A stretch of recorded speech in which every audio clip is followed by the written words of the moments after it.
Iya, oke guys, sebagai sama gue ya, karena data gak bisa bohong ya. Oke, hari ini Selasa tanggal 26 November 2024 ya. IHSG hari ini terpantau ya turun ya. Oke, nggak masalah. Iya, hari ini gue pengen bahas soal stimulusnya pemerintah Jepang gitu ya. Ini ngobrol santai aja ya. Tadi kan gue udah bikin video soal IPO. Jadi ini gue ngobrol santai soal ekonomi ya, termasuk juga masalah pajak dan PPN dan segala macam ya. Nah, hari ini kita dapat berita bahwa yang dari kemarin sih ya, bahwa pemerintah Jepang itu mengeluarkan stimulus sebesar 2.200 triliun rupiah. Ya, jadi ini ada artikel paket stimulus Jepang dan versus kenaikan PPN 12%. Beda nasib rakyat Jepang dan rakyat Indonesia ya. Jadi apa yang dilakukan Jepang saat ini? Jepang menurunkan pajak. Ya, ya hari ini Jepang kita dapat berita akan mengusahakan menurunkan pajak ya. Jadi pangkas pajak RP 4 juta dan pertimbangkan naikkan ambang batas pajak. Jadi yang kena pajak makin naik lagi ambangnya ya. Jadi banyak orang nanti yang tidak kena pajak. Nah, nah ini yang mau gue bahas ya John ya soal semenjak negara sudah tidak pakai lagi emas sebagai backup mata uang, maka basically hampir semua negara itu pasti bisa cetak uang, bisa bisa cetak uang. Nah, kadang itu yang gue miris ya John ya bahwa dinarasikan seolah-olah jika kita tidak menaikkan pajak, maka negara ini dalam bahaya, which is not true. Ya, yang itu nggak betul. Ya, tidak betul bahwa solusi satu-satunya itu adalah menaikkan pajak. Itu tidak betul. Ya, kenapa? Karena basically mata uang kita sudah tidak lagi di backup oleh emas. Nah, maksimalkan masih ada cara lainnya itu ya seperti yang tadi gue bilang. Maksimalkanlah potensi itu di titik maksimal, tapi bukan sembarangan loh ya John ya. Sembarangan enggak sembarangan itu ada hitung-hitungannya.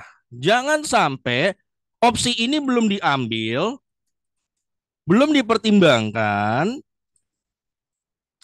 tapi selalu opsi pertama yang nongol adalah gimana gue menaikkan pajak. Nah, ini ya, ini yang jadi masalah John ya. Utang kita John mostly ya. Ini ya John. Ini kita kasusnya sebenarnya sama. Enggak maksud gue gini, utang kita 90% itu adalah lokal. Hanya 10% ini yang dari asing gitu ya. Jadi sangat tidak betul kalau dikatakan kalau kita tidak menaikkan pajak, maka negara ini dalam bahaya. Yang terjadi menurut gue sebaliknya, John. Ketika makin terus rakyat itu dikejar pajak yang dinaikkan terus, justru itu akan bikin jadi bahaya. Justru bikin jadi bahaya. Ya. Tax ratio itu bukan segalanya. Kalau lo lihat tax rasionya Jerman hari ini terhadap PDB,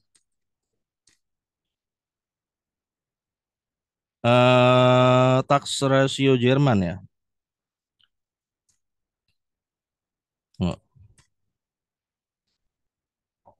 Lo akan terkaget ketemu angka 23%. Tinggi ya, gede. Tapi kenapa negaranya lagi krisis? Ya, tax ratio tinggi atau Jerman apa lagi? Inggris. Oke, kita buka Inggris. Ya, Inggris kita buka tax rasionya. Loh, 27%. Kalau memang tax ratio itu begitu luar biasa, dampaknya terhadap perekonomian rakyat, seperti itu ya. Kenapa hari ini Inggris, Jerman, negaranya lagi kacau? Kenapa? Kalau memang ini begitu segalanya, kenapa pertumbuhan ekonomi Inggris dan Jerman tidak pernah tembus 6%, 7%, 8%, 9%? Kenapa tidak pernah? Yang hari ini tumbuh 6%, yang hari ini ekonominya tumbuh 7-8%, itu India. Yang tax rasionya cuma 11%. Itu artinya, John, dari data ini kita bisa mendapatkan sebuah kesimpulan bahwa tax ratio bukan segalanya.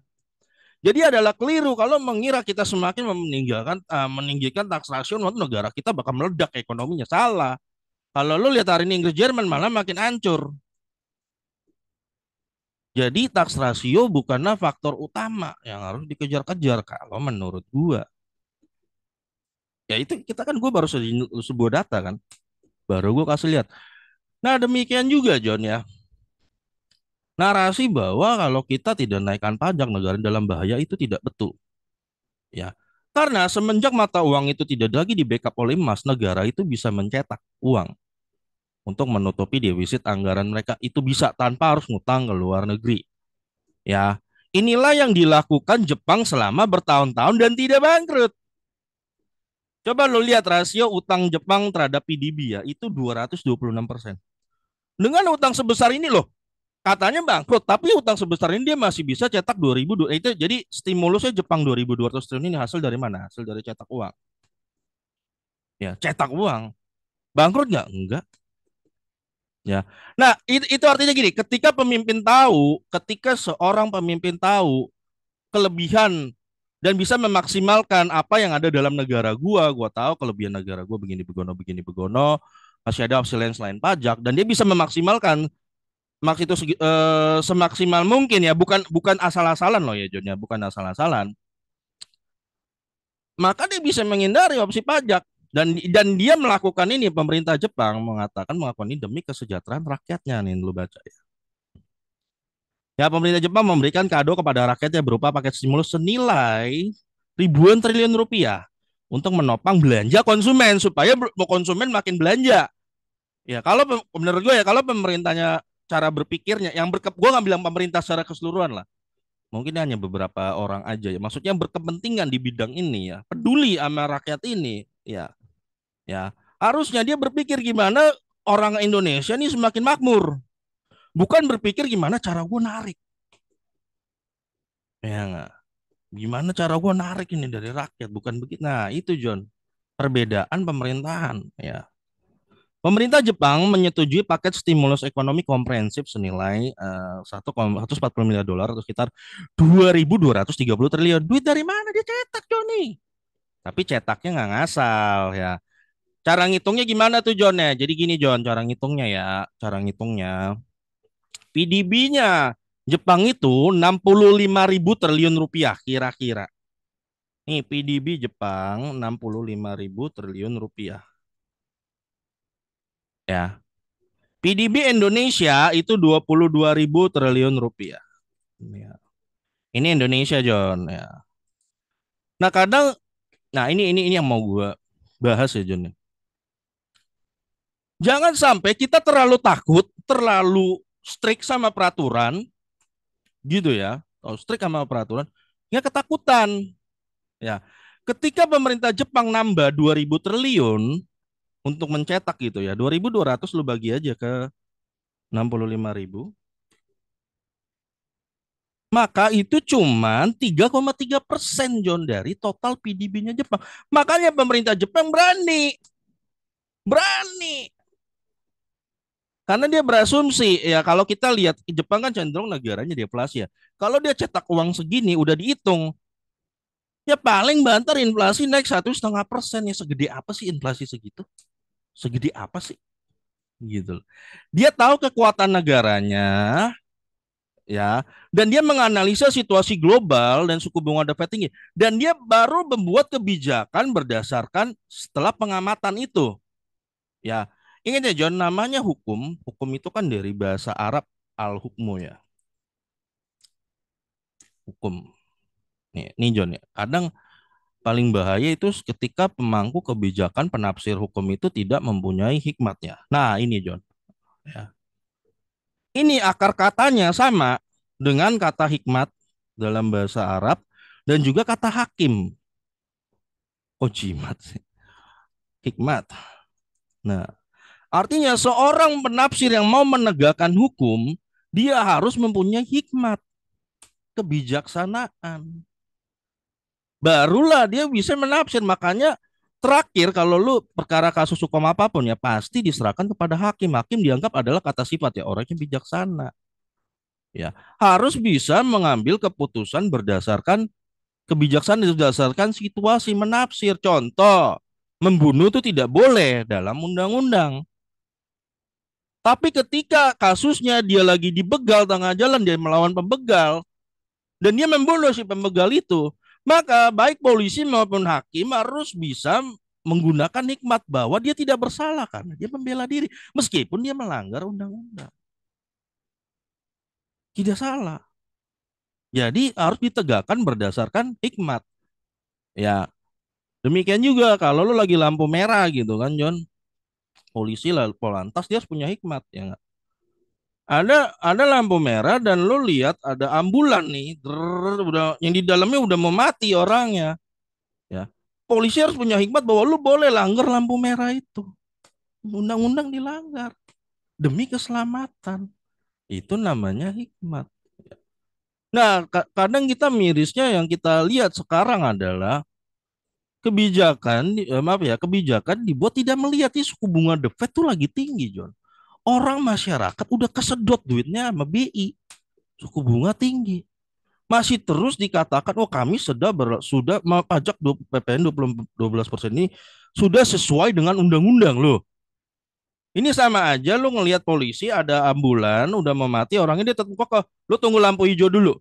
Baru lu boleh lewat. Nah, kayak gitu John. Itu yang bikin masyarakat marah ketika hukum tidak ditegakkan semestinya. Hukum itu harus ditegakkan berdasarkan hikmat, nggak bisa berdasarkan letterlet begitulah. Kalau letterlet gitu ya ganti robot AI aja kan nggak perlu pakai orang ya. Ganti robot aja. Nggak perlu. Nah, pemerintah Jepang sigap dalam hal ini dia lihat suku bunga The Fed juga lagi tinggi, masyarakat juga lagi susah. Dia ambil kebijakan, potong pajak penghasilan, tambahkan stimulus supaya negara kita nggak kalah dan masyarakat kita tetap makmur. Sudah dihitung-hitung juga, jadi nggak ngasal ya John. Jadi cetak uang ini tidak ngasal. Cetak uang Jepang baru berbahaya, dia kan berapa tadi 65.000. Baru berbahaya mungkin kalau dia cetak 35.000 triliun, setengah dari PDB-nya. Ya mungkin itu bahaya. Bisa terjadi inflasi gede-gedean. Tapi kalau cuman dia cetaknya 2.200 gitu ya. 2.200 triliun gitu ya. Dibagi 65.000 kan 3,3% ya. Jadi 2.200 triliun dan ternyata cuma 3,3% dari total GDP-nya ya nggak masalah. Nggak masalah gitu loh. Ya, gini kita masih terus ya John, padahal masih terus berkutat pada sebuah paham bahwa APBN itu harus surplus. Negara mana sih yang mostly APBN-nya surplus terus nggak ada? Kalau lu lihat total ya defisit anggarannya Jepang, nggak usah nanti gua akan compare ke Amerika juga gitu sama ya, tidak hanya Jepang ya. Selalu defisit. Nih kita buka gitu ya. Ya, budget defisit Jepang. Budget defisit Jepang. Right.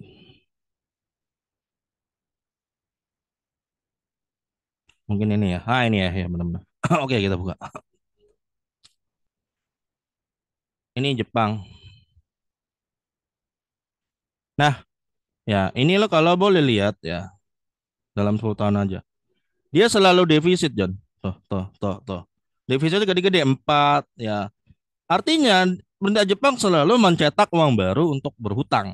Tapi hutangnya lokal karena dia cetak lah bayarnya cetak lagi dan sampai detik ini nothing happen. Maksudnya aman-aman aja, tidak bangkrut ya. Karena dilakukan ya paling dia paling banter cetak kan di Covid 6,6 ya, sisanya segini ya ini aman aja. Artinya kebijakannya pemerintah Jepang ini fleksibel.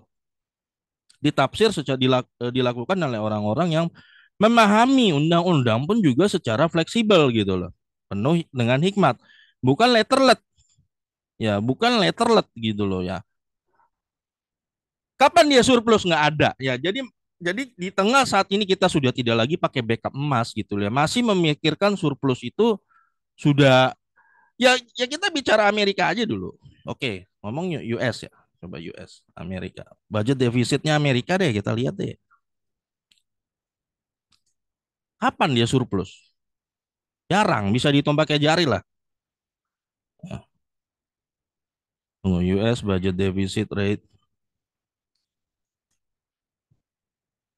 Bentar ya. Nah ini ya.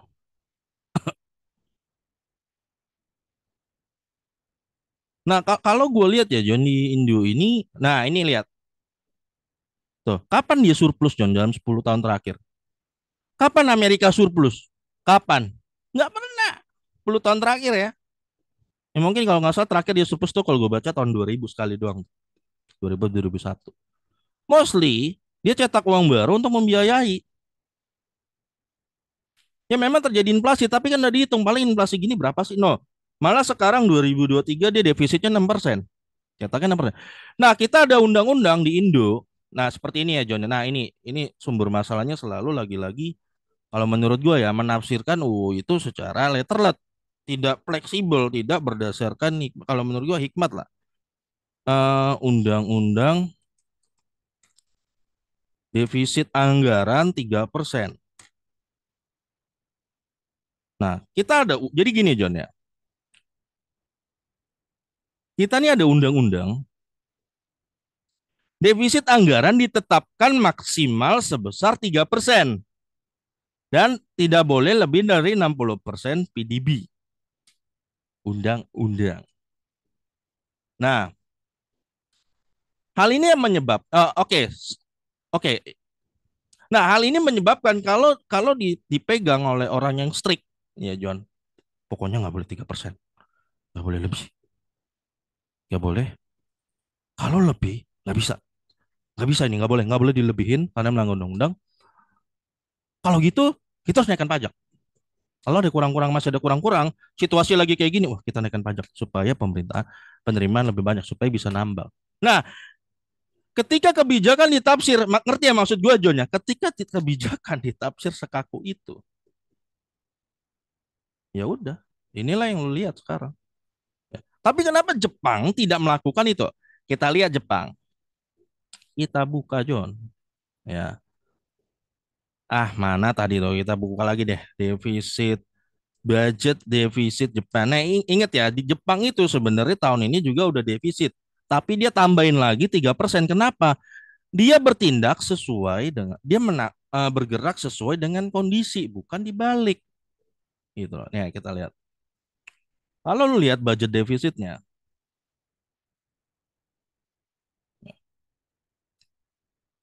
ini 2023 nih, 2024 berapa?